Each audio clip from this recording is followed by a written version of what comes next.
Good morning students, this is your English period. So today we will continue with page number 86, paragraph 2nd. The baker made his musical entry on the scene with the jang jang sound of his specially made bamboo staff. तो इस समय हम पढ़ रहे थे कि गोवा में bakery जो है एक बहुत ही इम्पॉर्टेंट प्रोफेशन है. आज भी बेकर्स वहाँ पे पाए जाते हैं और इस तरह से बता रहे थे ऑथर कि जब वो गोवा में रहते थे तब वहाँ पे बेकर अपनी म्यूज़िकल एंट्री के साथ आया करता था और musical entry Zhang Zhang sound of specially made bamboo staff, उसके बैम्बू स्टिक की झैंग झैंग साउंड से वो लोग उन्हें पता चल जाता था कि बेकर जो है उनकी स्ट्रीट में आ गया है. One hand supported the basket on his head and the other banged the bamboo on the ground. एक हाथ से बेकर बास्केट को सपोर्ट करता था और दूसरे हाथ से वो बैम्बू स्टिक को ग्राउंड पे बजाता था और उसकी झैंग झैंग साउंड होती थी. He would greet the lady of the house with good morning and then place his basket on the vertical bamboo. और जब हमारी मदर्स घर से बाहर निकलती थी तो वो उन्हें गुड मॉर्निंग विश किया करते थे और अपनी बास्केट को बैम्बू स्टिक पर खड़े कर दिया करते थे. We kids would be pushed aside with a mild rebuke and the loaves would be delivered to the servant. तो इसमें ऑथर बताते हैं कि हम किड्स होने के कारण हमें एक माइल्ड रिब्यूक दी जाती थी. माइल्ड रिब्यूक क्या होता है? An expression of disapproval, a scolding, कि हमें हल्की सी डांट के साथ किड्स को साइड कर दिया जाता था और जो ब्रेड लोव्स ऑफ ब्रेड थी वो सर्वेंट्स को डिलीवर कर दी जाती थी. But we would not give up. तो कहते कि जैसे बच्चों की हैबिट होती है कि एक बार कहने से वो नहीं मानते, तो कहते हैं हम गिव अप नहीं करते थे, हम भी हार नहीं मानते थे. We would climb a bench on the और the parapet and peep into the basket somehow. तो इसमें ऑथर बताते हैं कि वो बेंच पे चढ़ जाया करते थे या फिर पैरापेट. पैरापेट क्या होता है? लो वॉल, जो घर के आउटसाइड बाउंड्रीज पर लो वॉल्स बनाई होती हैं जिनकी हाइट कम होती है, तो उन पैरापेट्स पर चढ़कर उसकी बास्केट में झांका करते थे. Somehow I can still recall the typical fragrance of those loaves. तो इसमें ऑथर बताते हैं कि आज भी मैं उस टिपिकल फ्रेगरेंस मीन्स सेंट, कि उस फ्रेगरेंस को, उस स्मेल को, लोव्स की, उस ब्रेड की स्मेल को आज भी याद रखता हूँ.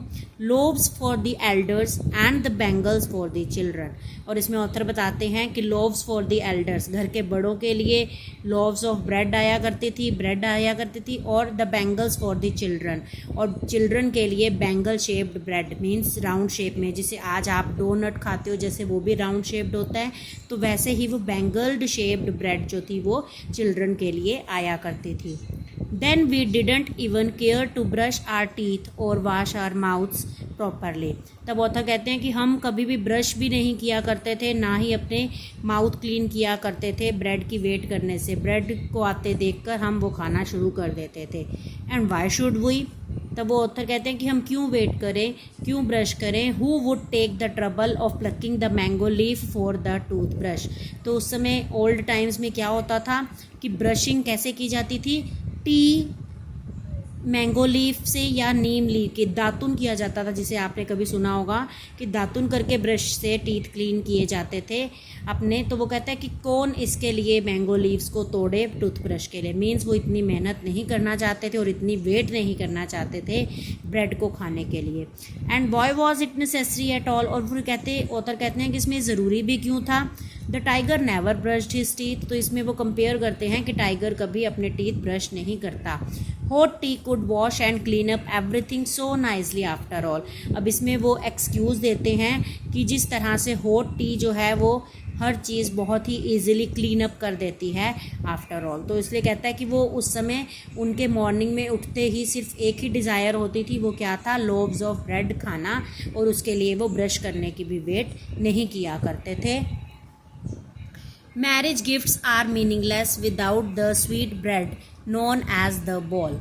और इसमें ये कहा गया है कि कोई भी मैरिज गिफ्ट जो है वो मीनिंगलेस माना जाता था without the sweet bread known as bol. एक स्वीट ब्रेड दी जाती थी मैरिज ओकेजन्स में जिसे कि बॉल कहते थे। जस्ट एज अ पार्टी और अ feast loses it's charm without bread. उस समय एक पार्टी और फीस्ट में, किसी भी पार्टी में ब्रेड का होना नेसेसरी था और बिना ब्रेड के वो पार्टी नहीं मानी जाती थी। Not enough can be said to show how important a baker can be for the village. तो इस तरह से कहते ये not enough can be said to show how important a baker can be for a village. तो इस तरह से एक बेकर जो था एक विलेज के लिए बहुत ही इंपॉर्टेंट था। The lady of the house must prepare sandwiches on the occasion of her daughter's engagement. और इस तरह जब किसी घर में किसी डॉटर की एंगेजमेंट होती थी तो उस ओकेजन पे सैंडविचेस बनाना मस्ट होता था, तो उस घर में सैंडविचेस बनाए जाते थे। केक्स एंड बोलिनहास are a must for Christmas as well as the other festival. Bread से बने केक्स और बोलिनहास क्या होता है, this is also Portuguese word, कि इसमें बोलिनहास का मीनिंग है गोवन कोकोनट कुकीज़, कि इस तरह से कोकोनट के कुकीज़ बनाए जाते थे गोवा में जिसे बोलिनहास कहते थे। केक्स और बोलिनहास जो थे क्रिसमस और किसी भी दूसरे फेस्टिवल में मस्ट होते थे। मीन्स कोई भी फेस्टिवल इन दो स्वीट डिशेस के बिना, केक्स और बोलिनहास के बिना, इनकम्प्लीट माना जाता था। Thus the presence of the baker's furnace in the village is absolutely essential. तो इस तरह से एक गोवन विलेज में बेकर्स फर्नेस, बेकरी का होना, बेकरी की प्रेजेंस होना एब्सोल्युटली असेंशियल, बहुत ज़रूरी था। मीन्स उस समय में बेकरी जो थी एक वेल नोन इम्पॉर्टेंट प्रोफेशन माना जाता था। So that's all for today. Thank you.